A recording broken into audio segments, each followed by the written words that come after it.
আজ বানাবো আমি মটন কষা। এর জন্য আমি মটনগুলোকে ভালো করে ধুয়ে নিয়েছি। এবার আমি মটনগুলোকে প্রেসারে দিয়ে দেব। সবগুলো মটন আমি প্রেসারে দিয়ে দিয়েছি। এবার আমি পরিমাণ মতো জল দিয়ে দেব। দিয়ে দেব আমি এতে নুন। এবার আমি মটনগুলোকে সেদ্ধ করে নেব। ৫ থেকে ৬টা সিটি আমি দিয়ে দেব। এদিকে মটনগুলো সেদ্ধ হয়ে গিয়েছে। এবার আমি কড়াইয়ে দিয়ে দেব সর্ষের তেল। এদিকে আমি মটনের জন্য আলুগুলো কেটে রেখেছি ডুমো ডুমো করে। ওটা এবার তেলে দিয়ে দেব।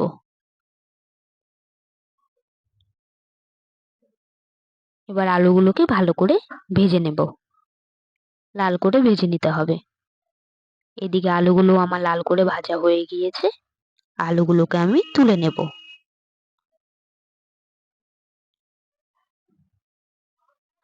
আলুগুলো তুলে নিয়েছি। ওই তেলে দিয়ে দেব আমি তেজপাতা। দিয়ে দেব পেঁয়াজ কুচি। পেঁয়াজের পরিমাণ একটু বেশিই দেব।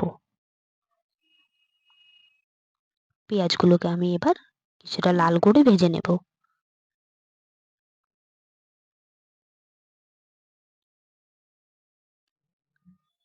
পেঁয়াজটা আমার কিছুটা ভাজা হয়ে গিয়েছে। এবার আমি দিয়ে দেব এতে টমেটো। এখানে একটা গোটা টমেটো আমি দিয়েছি। আবারও কিছুটা ভেজে নেব। ভাজা হয়ে গেলেই আমি এখানে দিয়ে দেব জিরে, আদা, কাঁচা লঙ্কা, রসুনের পেস্ট। এবার সামান্য জল দিয়ে দেব। দিয়ে নেড়ে নেব।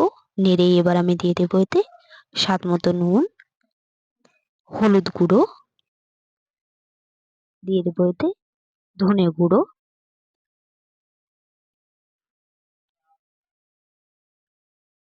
দিয়ে দেব গরম মশলার গুঁড়ো, আর দেব মিট মশলা, জিরে গুঁড়ো।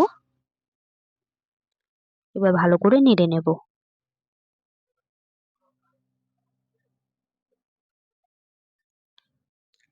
ভালো করে নেড়েই যে মটনটি আমি সেদ্ধ করে রেখেছি ওটা এবার দিয়ে দেব।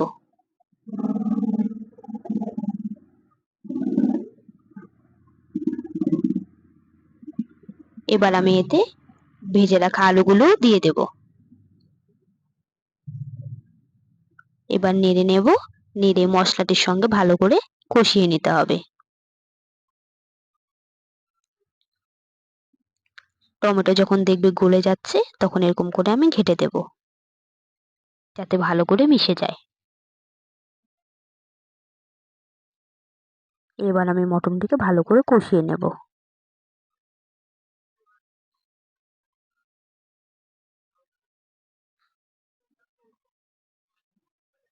ভালো করে নেড়ে নিতে হবে যাতে নিচে লেগে না যায়। এদিকে মটনটি আমার কষানো হয়ে গিয়েছে। মটনটি সেদ্ধ করার সময় যে জলটি আমি ব্যবহার করেছি ওই জলটি এবার আমি এতে দিয়ে দেব। দিয়ে এবার আমি ভালো করে নেড়ে নেব। নেড়ে আমি এবার ঝোলটিকে ফুটতে দেব। ঝোলটি ফুটে গেলে ভালো করে নেড়ে নেব।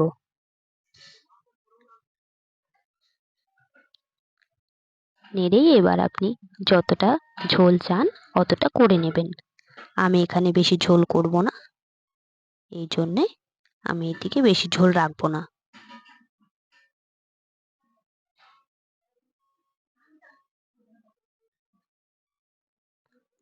মটন কষাটি এদিকে আমার হয়ে গিয়েছে। এবার আমি মটন কষাটি নামিয়ে নেব। ভালো লাগলে লাইক এবং সাবস্ক্রাইব করে দেবেন।